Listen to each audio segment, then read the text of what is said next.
Olá pessoal, bem-vindos ao nosso curso de Direito Processual Civil. Estamos falando sobre o processo de conhecimento pelo procedimento comum. Já passamos pela etapa postulatória, petição inicial, citação, audiência, contestação, falamos do saneamento, da organização do processo, falamos da fase instrutória, dos meios de prova, da audiência de instrução e julgamento. E na aula de hoje vamos tratar da fase decisória, que é basicamente o momento onde o juiz forma o seu convencimento, logo após a audiência de instrução e julgamento e as razões finais, ele forma o seu convencimento e vai proferir sentença, vai proferir decisão. Então, alguns aspectos para a gente trabalhar aqui dentro da nossa fase decisória. Vamos lá. Sentença. O artigo 489 do CPC determina o seguinte, que são elementos essenciais da sentença. Relatório, que conterá os nomes das partes, a identificação do caso, com a suma do pedido e a contestação e o registro das principais ocorrências havidas no andamento do processo. Então percebam que a sentença traz, nesse inciso primeiro, como relatório, as informações do processo. É um relatório processual. Então, o autor ingressou com demanda assim assado, requerendo isso, isso e aquilo. Em sede de contestação, o réu alegou tarará, tarará, tarará. Foi feita a audiência de instrução e julgamento, onde ficou demonstrado pela prova X, isso e aquilo. Então, é um relatório de tudo que for relevante para o processo. Outro ponto para a gente lembrar aqui, o relatório é requisito indispensável na sentença. Aliás, todos os incisos aqui do 489 são requisitos indispensáveis, mas o relatório, ele tem que estar presente em todas as sentenças. Por quê? Porque ele representa o espelho da petição inicial. Petição inicial não é a pretensão do autor, o autor formular os seus pedidos ali em petição inicial, o autor formula os seus pedidos, o juiz vai ter que responder a todos eles na sentença, de forma positiva ou de forma negativa.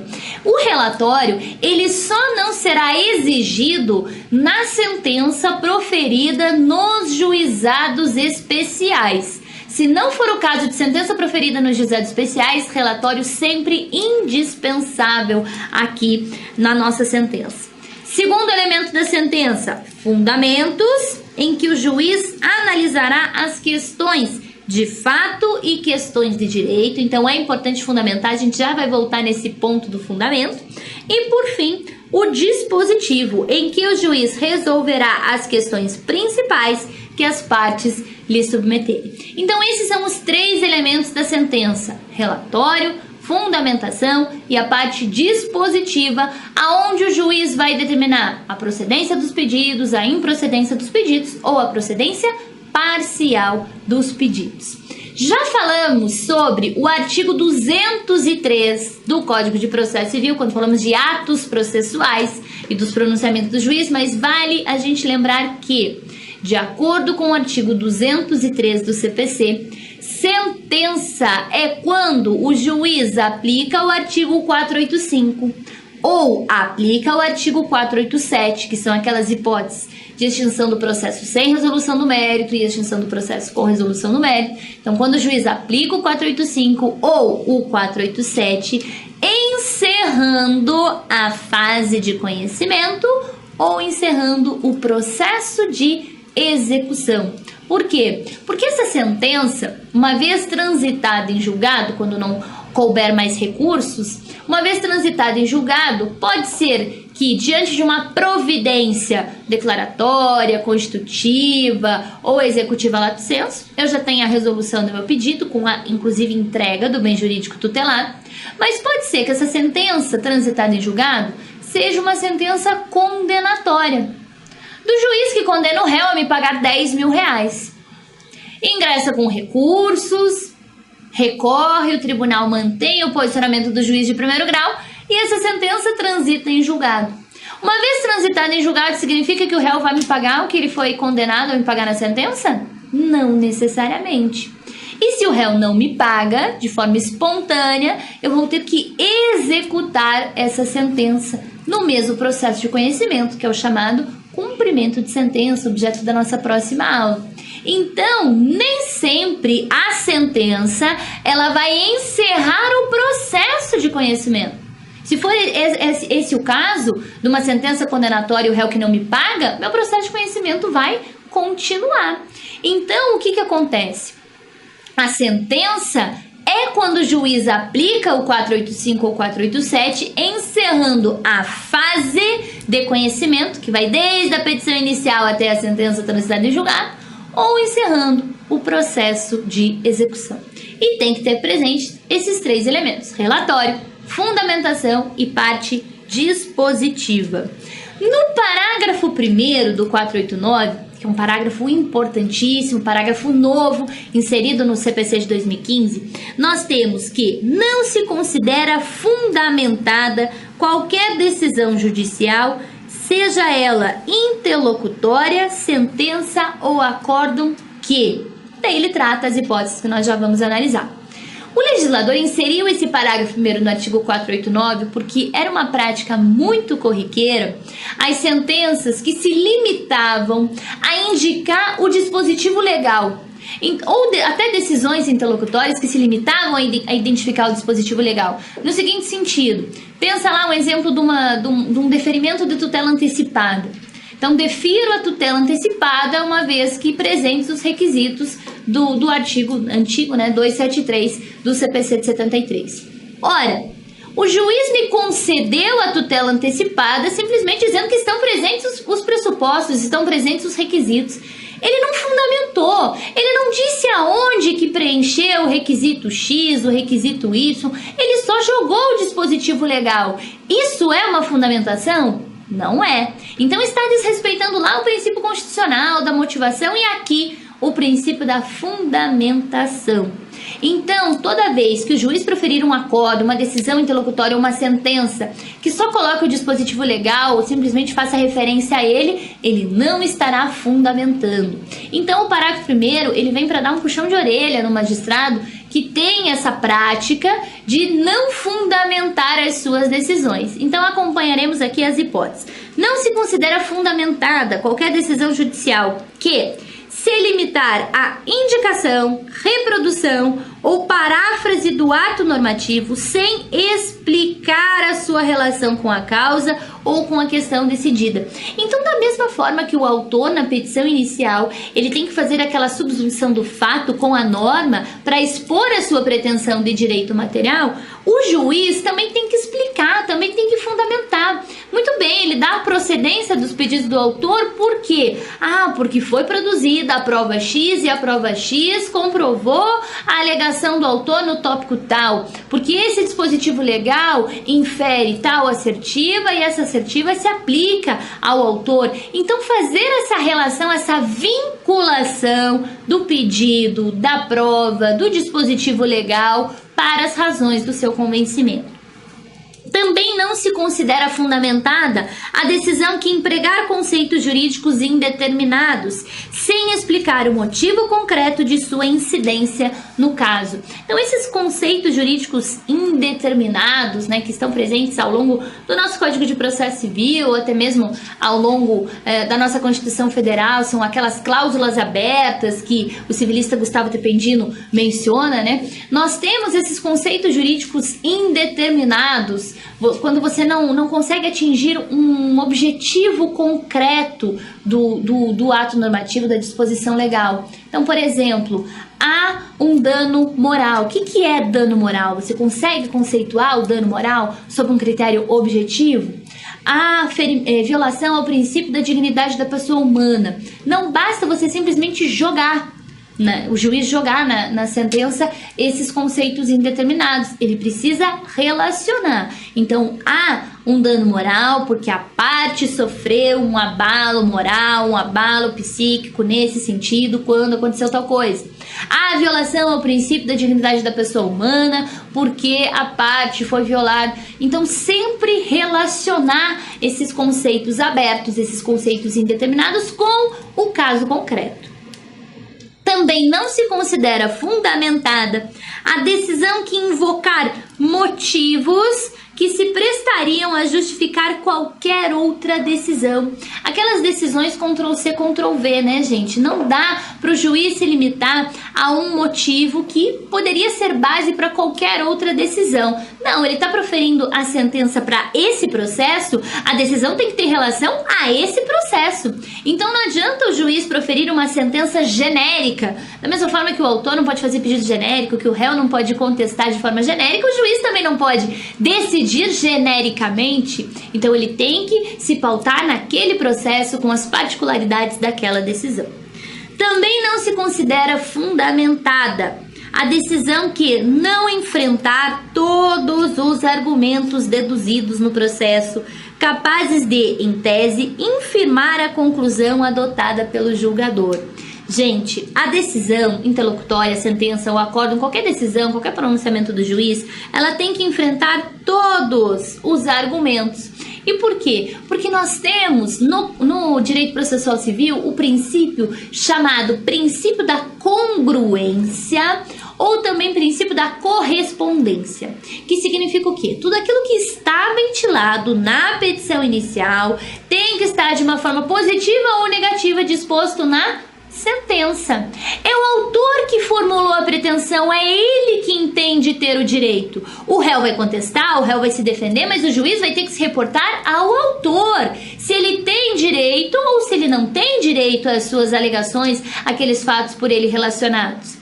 Então o juiz ele tem que enfrentar tudo aquilo que for objeto da petição inicial. Não dá para ele deixar de julgar por não ter lei, não dá para ele se esquecer de julgar. Então ele tem que acabar analisando todos os elementos, dizendo se dá procedência ou improcedência a cada um dos pedidos formulados pelo autor. A sentença ela é o espelho da petição inicial, então tem que rebater, conceder ou negar todos os elementos da inicial.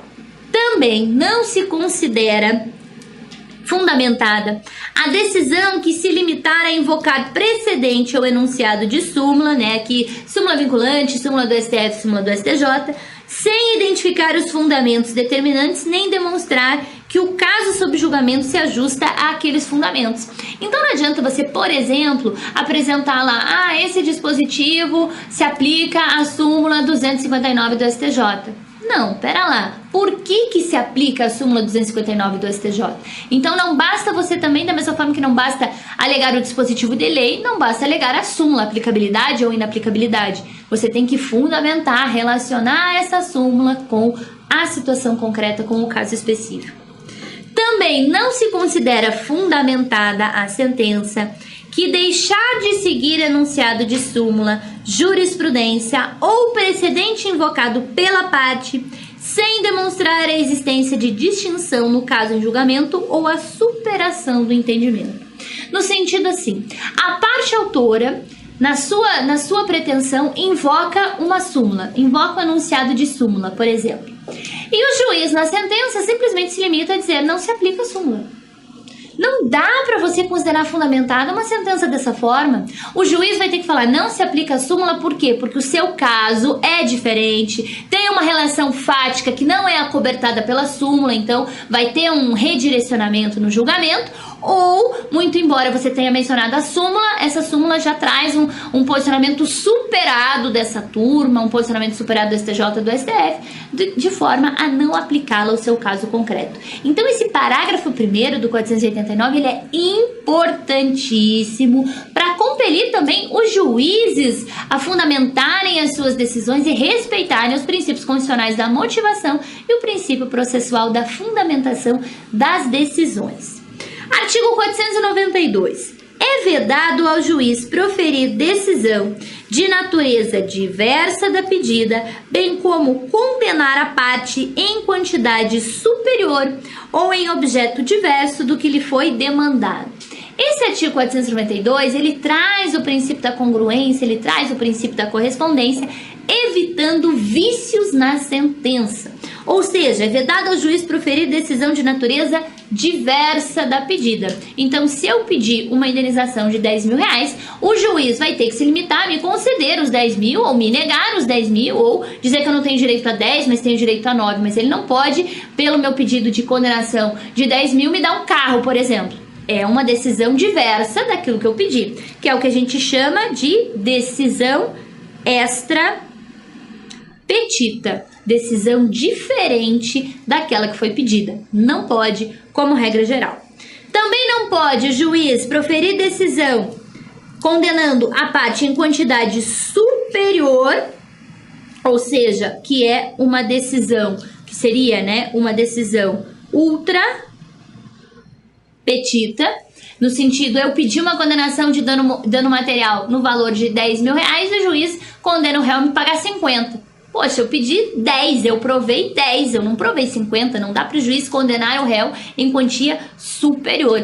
A única coisa que dá para fazer é o juiz me condenar abaixo daquilo que eu pedi, que são as chamadas decisões infrapetitas. Essas sem problema nenhum. Então você pede uma condenação de 10 mil reais, o juiz não se convence que você teve um prejuízo de 10, mas se convence que você teve um prejuízo de 8. Então ele te concede a indenização, mas com base em 8. Mas ele não pode condenar o réu a te dar um carro, porque não foi isso que você pediu, é uma decisão extra-petita, e ele também não pode condenar o réu a te pagar 1 milhão de reais, se você pediu apenas 10 mil. Então sempre relacionando o objeto da petição inicial com o objeto da sentença, princípio da congruência ou da correspondência. Muito bem.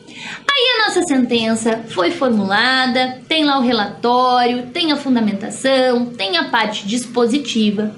E a partir do momento que ela é publicada, né, foi publicada a decisão, foi publicada a sentença, é possível ainda se corrigir alguns vícios da sentença, então até erros de grafia, determinados vícios materiais que o juiz pode fazer de ofício.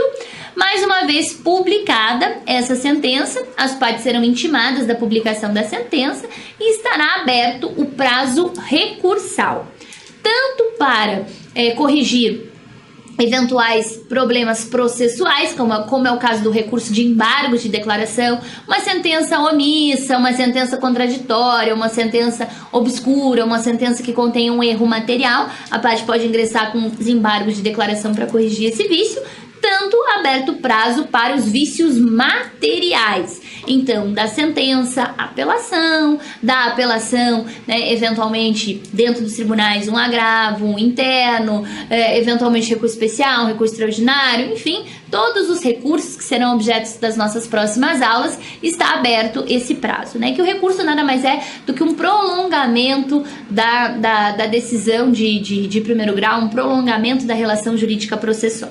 Mas em um dado momento, a gente não vai falar de recursos agora, mas em um dado momento, esses recursos, né, não vão existir, não vão ter cabimento, ou a parte simplesmente perde o prazo recursal, ou não tem interesse de recorrer.